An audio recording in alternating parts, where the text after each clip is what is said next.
Good morning. This morning's reading comes from the book of Proverbs, chapter 6, verses 6 to 11.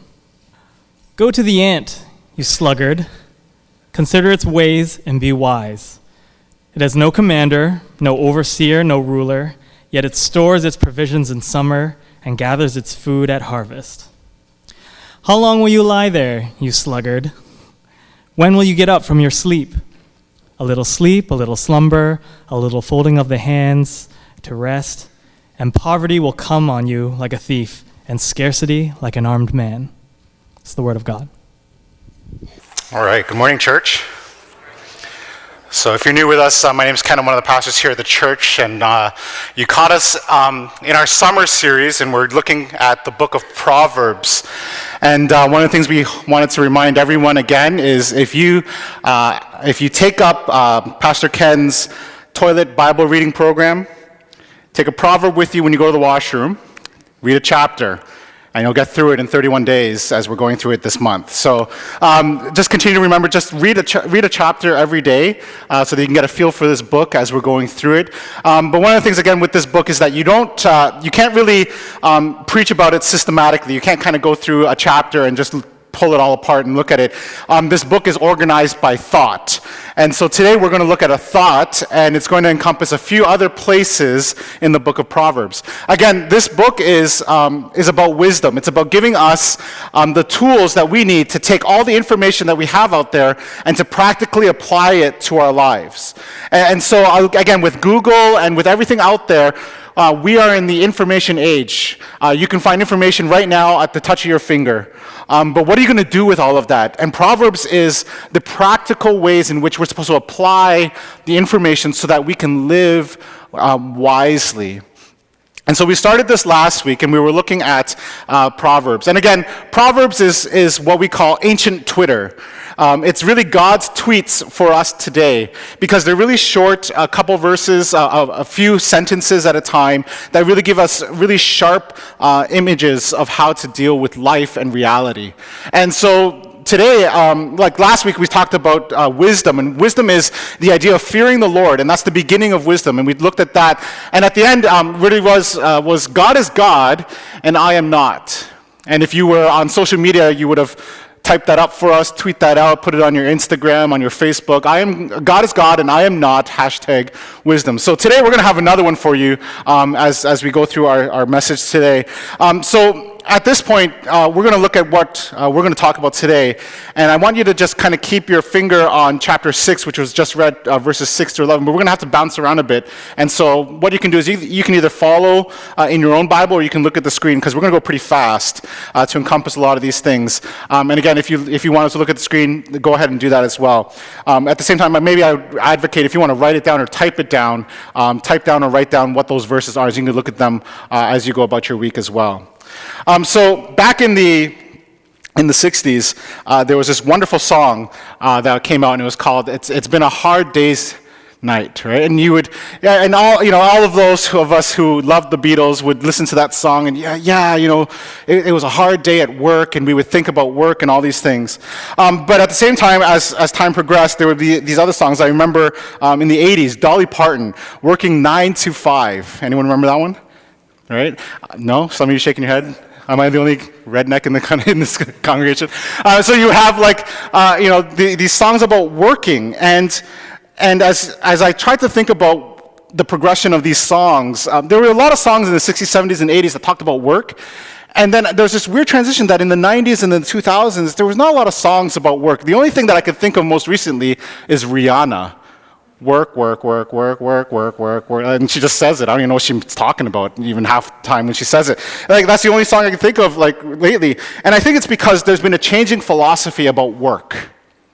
And a lot of times when we think about work, there's a lot of things that go through our heads. But for many of you, if you, knowing the demographics of this church, many of you came from other places as immigrants, and one of the things that you really, really went after was work. It didn't matter what the job was. You needed a job, you wanted a job, you went and got a job, and you worked hard. And the main premise for a lot of that was so that you would work hard so that your kids could have a future. right? And so then as that transition happened, as you got whatever job, maybe it was a blue-collar job or a white-collar job, whatever it was, you worked hard, and immigrants learned to work hard. They would work more than 8-hour shifts, right? And maybe you'd even work more than one job even. And then as you did that, you wanted to set an example for the next generation, your kids, to work hard. And you showed that, hopefully, that what it means to work hard. And then at the same time, you demanded that your kids would have good jobs. Because, hey, I left my whole life so that I could start a new life for you. You need to get a good job, right? And so in a lot of immigrant families, not just Asian families, but immigrant families, lawyer, doctor, accountant, engineer became the prime jobs for anyone who were parents to immigrants. And as that trend continued now, a lot of them became those things. There's another trend that's starting to happen. It's don't just find a job that gives you security. Don't just find a job that gives you money. Find a job that you're passionate about. Because if you're passionate about it, you're going to love your job. And if you love your job, it'll never feel like you worked a day in your life. And so now it's all about passion and finding that niche thing. And so you don't have to necessarily have these really academic jobs anymore. It's just, what is your passion? So you find a lot of our younger people now are getting into things like environmental causes, and you don't need the money, so you'll just start a Kickstarter fund, right? Who cares? And we'll just be your own boss now and just develop something on your own. And that's been the changing work environment we've seen over the last 50 years or so. And even the workplace has changed. How many of you now, you don't have to always go to the office anymore. You can actually work from home. My goodness. Can you imagine that? So, like the workplace is even changing. And not only has the workplace changed, but the time of the job has changed as well. We live in a far more busy society. Back in the 80s, it was like you wouldn't go to work on Sunday. Right? You would never go to work on Sunday. Everything was closed on Sunday. Remember, you would have to pump gas on Saturday because even the gas stations were closed on Sunday, and you needed gas. You better have the gas filled up on Saturday if you wanted to get to church on Sunday. And now it's just commonplace that every one of us in this place here, if you've got a job, most of us will find ourselves every now and then we'll have to work on a Sunday. Right? And that's just the shifting environment we have when it comes to work. And so we're talking about work. And what is a godly work ethic? And what does that look like for you and I? If we call ourselves Christians, what does work look like for you and for me? Now, here's the thing. We have varying views on this idea of work. And I want to give you a couple of extremes. The first extreme is this. Some of you, you work really, really hard. And that's great. But some of you work too hard. And there's a disease that kind of goes with that, and it's called workaholism, right? And it's the idea that you're just working so much and so hard that you don't have time for anyone else or anything else. And in fact, you're probably putting in 60, 70, 80-hour work weeks. Not only that, you're also bringing work home. You probably have a smartphone in which you could always be doing work whenever you go, wherever you go. So you could be on vacation and you'd still log into work. And you could be on a weekend and you'd still be doing work. And so we have this idea of working too much, this extreme. And why? Because some of us, we need the money, or we want more money, or we need to get ahead, because if I don't, then I'm going to get passed over for promotion. So we have this extreme of what we call workaholism. And then we're also having this other extreme nowadays, that it's all about the very fact that everything we want to do is for fun and entertainment and pleasure.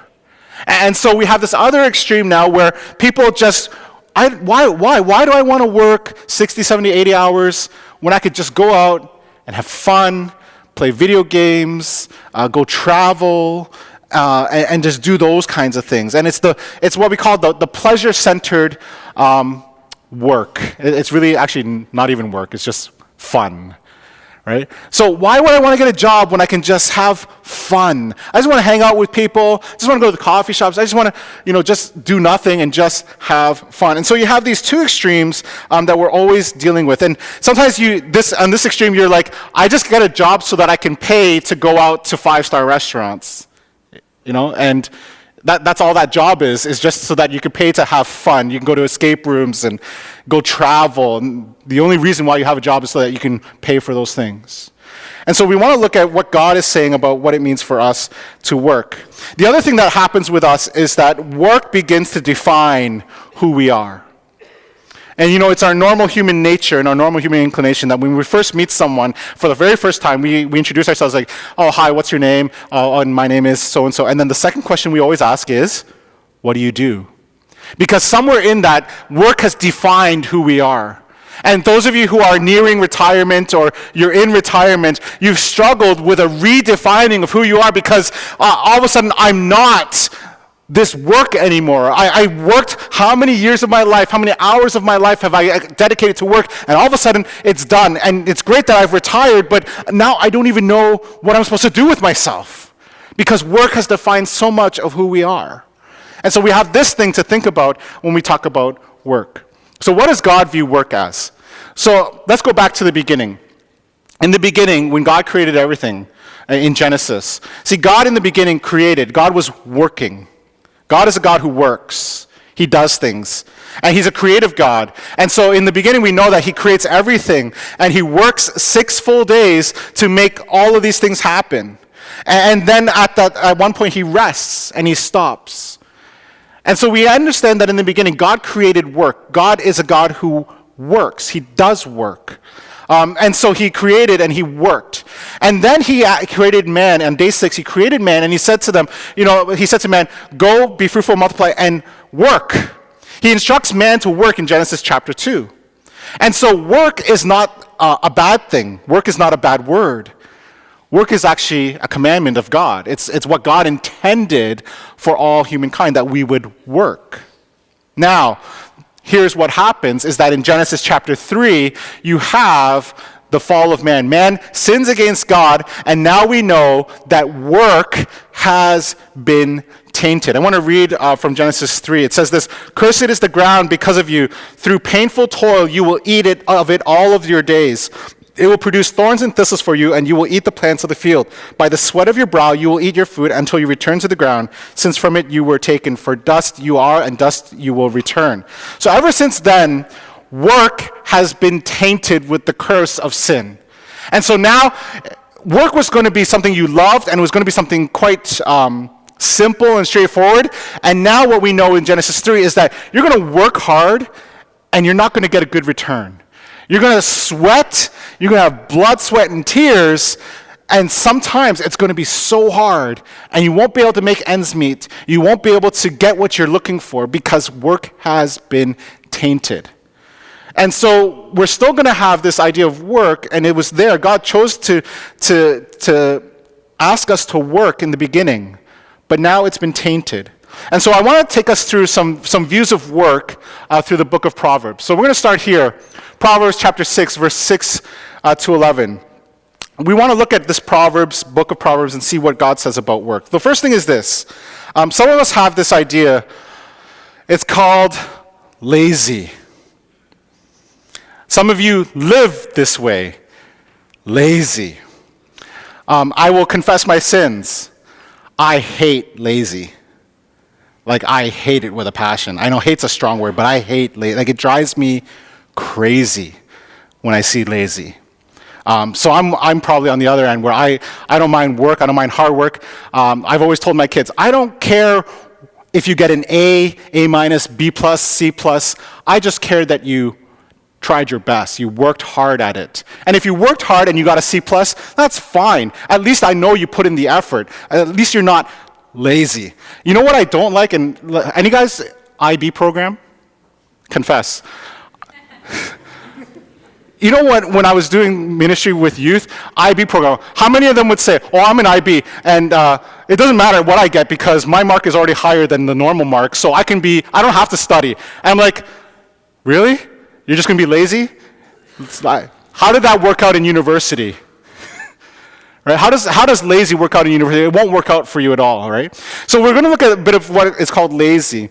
And so here's the first thing. It says, "Go to the ant, you sluggard. Consider its ways and be wise. It has no commander, no overseer or ruler, yet it stores its provision in summer and gathers its food at the harvest. How long will you lie there, you sluggard?" Now, We don't use that term much, sluggard, but the synonym is lazy, right?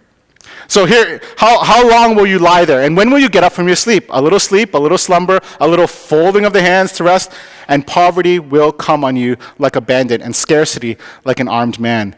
In chapter 20, verse 4, it says this, a sluggard does not plow in season, so at harvest time he looks but finds nothing.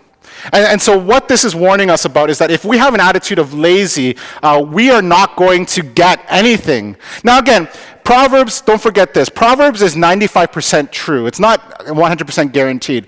And so, again, when we look at this, you're going to say, the majority of the time, if you're lazy, you're not going to get anything out of life. You're not going to get what you're looking for. If you're just going to sit there, fold your hands, and sleep all the time and not work, you're not going to get what you need.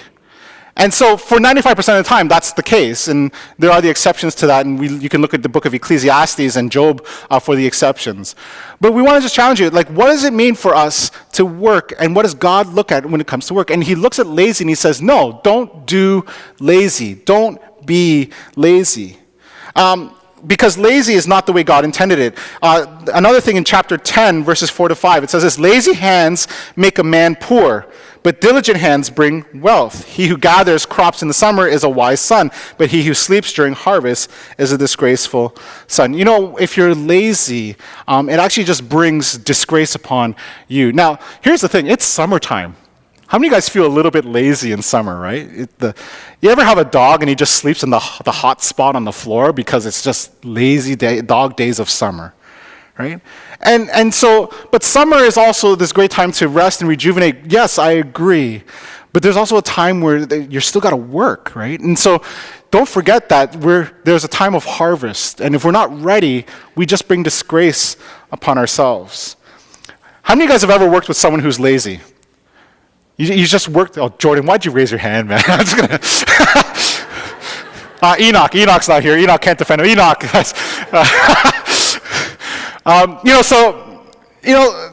If you've worked with someone who's lazy, they drive you crazy, don't they? It actually. And if you're the lazy one at work, you drive people crazy. I don't know if you know that. If you're a boss, some of you guys are bosses in your workplaces, you know that lazy people just drive you up the wall. You don't know what to do with them half the time. The book of Proverbs actually says something about that. It says in chapter 10, verse 26, as vinegar to the teeth and smoke to the eyes, so is a sluggard to those who send him.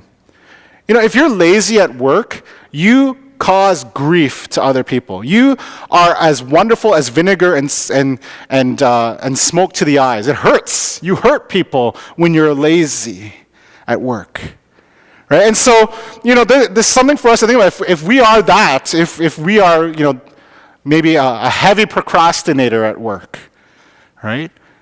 We just bring smoke into people's eyes, and our bosses sit there and they pull out their hair because they don't know what to do with us.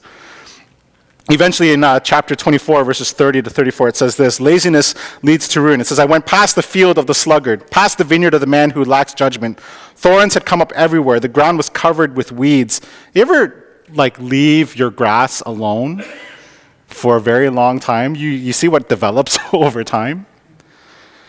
And the stone walls was in ruins. I applied my heart to what I observed and learned a lesson from what I saw. A little sleep, a little slumber, a little folding of the hands to rest, and poverty will come on you like a bandit and scarcity like an armed man. Again, if we have embraced this idea of lazy, we are now in a position in which we will never get what we're looking for. We will never get what we're looking for. And in fact, one of the expressions that are sometimes by standing still, we think that we're okay, but the world keeps moving and you're actually falling behind. And the lazy person just stands there, doesn't know what to do, doesn't want to do anything, and the world just keeps passing you by. Now, that's one form of work that we want to just caution everyone about, lazy. The second one to caution you about is this desire to get rich quick. The desire to get rich quick. It's another wrong attitude. Maybe I could strike it rich or win it big, and so I don't need to work. I just need a little luck. And you know what's funny? Even as Christians, we know that acquiring wealth will not meet every single need. Yet we still desire fortune. And here are a couple verses to think about. In chapter 12, verse 11, it says, "He who works his land will have abundant food, but he who chases fantasies have no sense." You know what a fantasy is? How many of you guys, you work with people and $100 of their paycheck goes to this thing called the lottery, right? That's a fantasy. It's a fantasy, and yes, it's great, but statistically, now I read two statistics, so I don't know which one is true, but either of them are not that great anyways. 70% of people who win the lottery go bankrupt within the next 5 years, and the other option is 33% of people who win the lottery go bankrupt in 3 years. So I don't know which one is which, but it's not good, right? And sometimes we just hope that maybe I'll strike it big, or maybe I'll dig it in the backyard and hopefully some oil just spews up from my yard. Or, maybe I'll win that way. Or sometimes we just lack wisdom if we think we can get rich quick. Those billionaires, those moguls that we see on TV, they didn't get there by fluke, and yet we want to be like them. There was hard work involved with a lot of them, like Steve Jobs and Bill Gates and all these people. It wasn't by fluke. It wasn't by chance. It was work and foresight and hard work that went with all of that. In chapter 13, verse 11 says this, "Dishonest money dwindles away, but he who gathers money little by little makes it grow." See, sometimes we want to get rich so quick that we're willing to compromise integrity, maybe fudge the numbers a bit, or maybe, what do you call those things in taxes? Exemptions, right? We fudge those exemptions on our income taxes so that we can get a little bit more. And God just warns us about this idea. He has a story. Jesus told the story of a son who couldn't wait to get his money. He couldn't wait to get his money that he declared his father dead. He said, "Father, you're dead to me. Just give me my inheritance." Right? And so there's lack of foresight. And what happened to him? He blew it all away. And he came back to his father thinking nothing more than he would be a slave. And so there's that story to remind us of. And so the idea of a quick get-rich scheme, and there's a lot of them out there. If you open your internet browser and every now and then it pops up on an email that says, "Hey, you want to get rich really fast?" Or, "Hey, attend this seminar. We'll teach you how to take your money to make more money, and within 5 years you'll have so much money that you don't know what to do with," right? And God says in Proverbs, beware, be smart, be wise. Another thing to worry about or think through in the book of Proverbs is greed. Even when we work, how many of you guys feel this way? Even when we work, sometimes we feel we still don't have enough. We still don't feel like we have enough. And the opposite to greed is contentment. And sometimes we just forget to be content with everything that God gives us. And the Bible cautions us, the Proverbs cautions us about greed, about us never feeling content. It says this in chapter 11, verse 16, "A kind-hearted woman gains respect, but ruthless men gain only wealth." In 13, verse 4, "The sluggard craves and gets nothing, but the desires of the diligent are fully satisfied." And in 27, verse 20, "Death and destruction are never satisfied, and neither are the eyes of man." And Proverbs wants to warn us about our greedy hearts. Our greedy hearts. In a day and age where we say we want more and more and more, wisdom says, think twice. Think about that again. Another area that we want to just caution you on is this, half-hearted working. There are many of us, you go to work, and you put in your 7.5 hours a day, and when you leave work, you realize you've actually done absolutely nothing because you spent your whole time on YouTube videos, stupid cat videos, and whatever else is out there, and you've been distracted the whole time. You actually stole 7.5 hours from your employer. And so this is the idea of those who you could put in the hours, but you're working as if your boss doesn't see and doesn't care.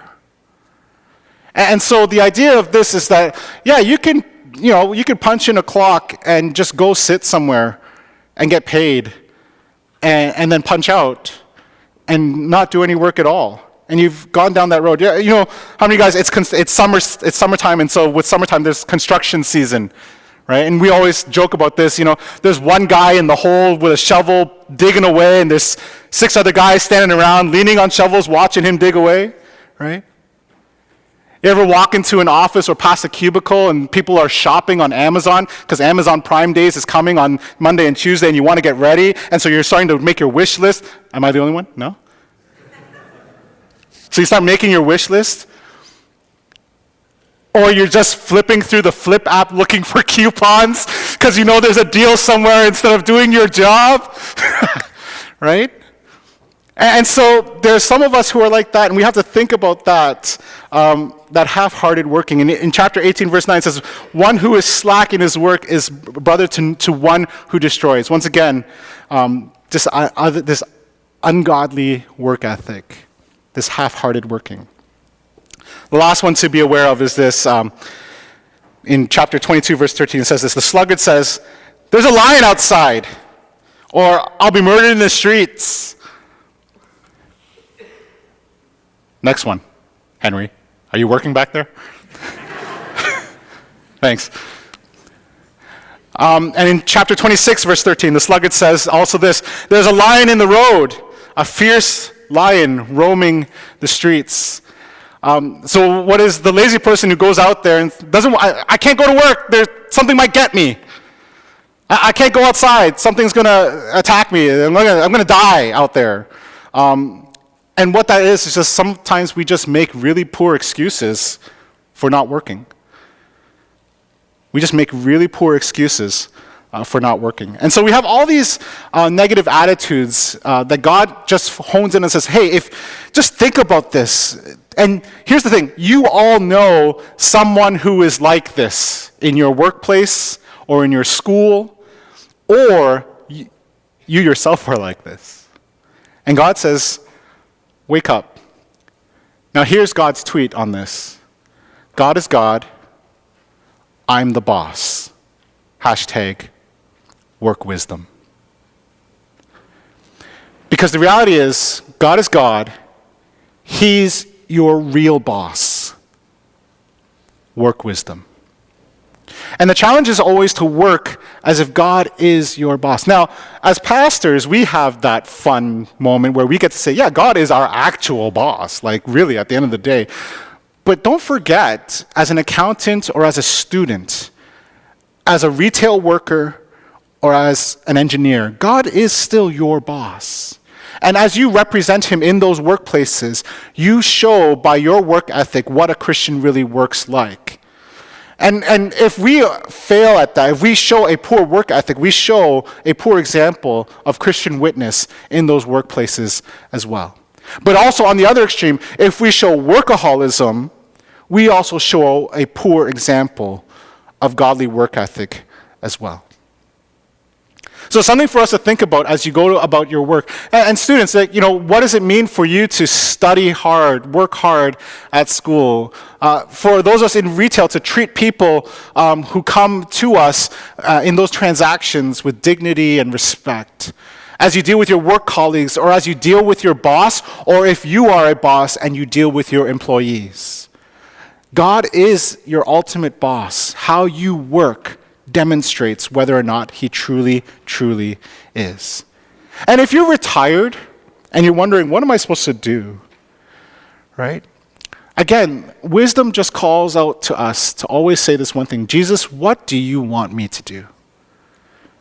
And maybe you can invest in people's lives. Maybe you can invest in giving of your. I know some of you already do this. You come to church during the weekdays and you're helping clean up. Some of you are just investing in other people. Or you could go back to the workplace and mentor people or teach people how to do that job that you left even better. And if you're nearing retirement, have you helped someone replace you in your workplace by mentoring them or coaching them and preparing them? These are some things that we can think about. God's view on work is very interesting. So God's view is to turn back the curse. Work doesn't have to be a curse for us, as it is found in Genesis 3. But rather, what is the godly attitude that he's looking for? And he just wants to remind us of a couple things about work. And so again, back in chapter 6, verse 6 to 8, it says, go to the ant, you sluggard, consider its ways and be wise. The ant has no commander, no one overseeing him or ruling him. Yet the ant goes about its work. He stores its provisions in summers and gathers food for the harvest. And the idea is that when you work, and you work hard for God, God does supply your provision. A lot of times that's the key thing that sometimes we forget is that you are working and you work for God, and many of us get a paycheck as a result of that work. And sometimes we think it's because of my work and me doing these things. It's my skills, my job, my time. And the reality is that God has graced you with intelligence, with hands, with creativity, and he's graced you with the very fact that you could get to work, that you can work, that you physically are able to do so. God has graced you with breath. And so really, without God, you couldn't have done anything. And so God, in his wisdom, says, you know what? Work is there for us. And if you do work, I will provide your needs. He doesn't say I'll provide everything you want, right? But I will provide for your needs. And so the idea is that through work we have God's provision. In chapter 12, verse 11, it says, he who works his land will have abundant food, but he who chases fantasies, again, lacks judgment. Another thing that happens when we work is that we have what's called prosperity. Now, I don't want to throw you off on a tangent on this one, but the idea is that God will continue to bless you. And it's not that you're going to have prosperity as in like, oh, you're going to have millions and millions of dollars, and you're going to be able to drive whatever car you want and have a private jet or anything like that. But those who are willing to work God's ways, you will find purpose, you will find meaning, and you will have dignity, and you will have a desire to meet other people's needs because God's will becomes your will. And so God gives us these ideas that when we work for him, we will then have something greater than just financial wealth. You'd have meaning to what you're doing. You have purpose to what you're doing. And if God is boss and I'm not, right, then what he would have us do is more important than what I would have myself do. And so it says in 10 verse 4, lazy hands make a man poor, but diligent hands bring wealth. And it's not this idea of financial wealth all the time, but it's the idea that you would have value and purpose and meaning because you're doing what God is asking of you. Another thing that God brings along for us is honor. If we work hard for God, honor gets bestowed upon you. Those who work diligently bring honor to themselves and they bring honor to God. In 22 verse 29 it says, do you see a man skilled in his work? He will serve before kings. He will not serve before an obscure man. If you are a person who works hard, a lot of times you get, it's not a guarantee, but you always do have this happen a lot with people. People who work hard because they understand God and they understand a godly work ethic, they tend to do better in life when it comes to their jobs. They tend to move up that ladder a little bit better. They tend to have the respect of their supervisors. They tend to have the perks that go along with that because their boss kind of gives them a little bit of favor, right? And it's because if you show that work ethic. And God says that's the way in which you will be honored if you continue to work as God is your boss. He will honor you. God always honors those who honor him. That's a timeless biblical truth. That God always honors those who honor him. And so if something to think about for us, if you don't like your boss, just remember who's your real boss. And if you don't like your colleagues or your employees, just remember who's the real boss and how does God ask us to treat others. Another thing then for us that we would receive is satisfaction. And when we work God's ways, we will always be content. We will always find contentment. It's the opposite of greed. In chapter 13, verse 4, it says again, the sluggard craves and gets nothing, but the desires of the diligent are fully satisfied. In 12, verse 27, the lazy man does not roast his game, but the diligent man prizes his possessions. And so, again, this is not a promise to get everything you want out of life, but again, it's the idea that if you do things God's way, there's a higher and greater frequency for you to succeed and for you to have contentment as a result. And so oftentimes when we work for ourselves, or we work for the money or for the paycheck. The challenge that God says is, work for me. You will find what it is you're looking for. And I will supply everything you need. I will give you satisfaction. I will give you the paycheck that you need. I will take care of your needs. And that's how God approaches the idea of work.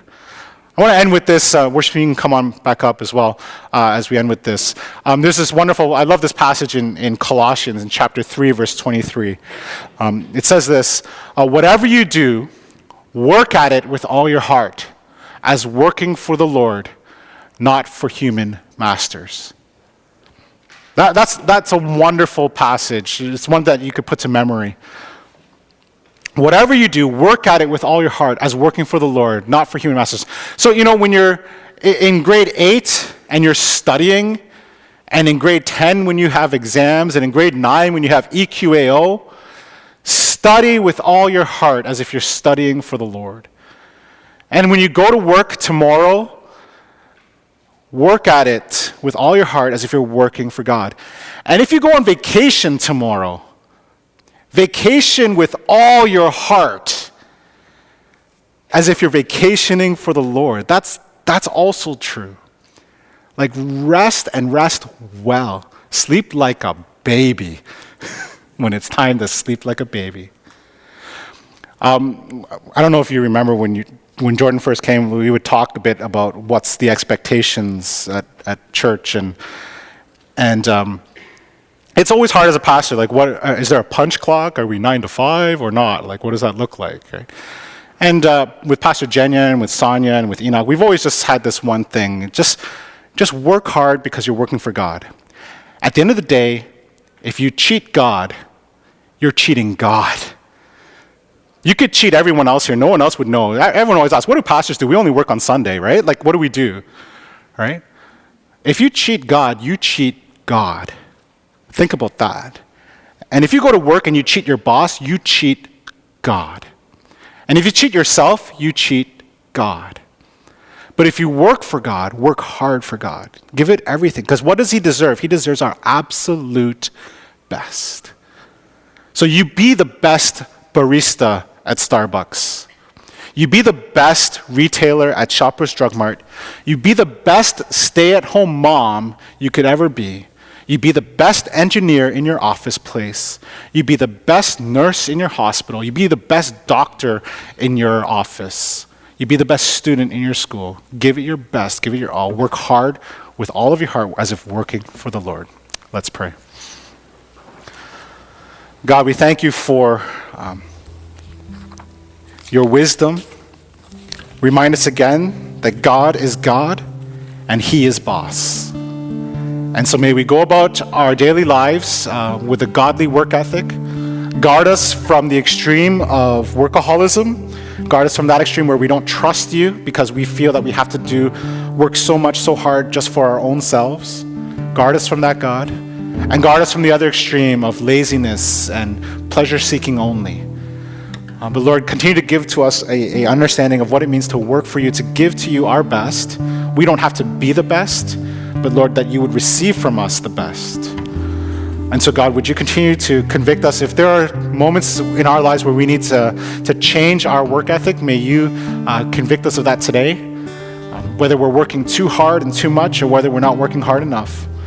But Lord, help us to refocus ourselves again, to see you as the one who is boss, to give you the very best that we have, to honor you in that way. And in doing so, God, honor us as well. We ask in Jesus' name, amen.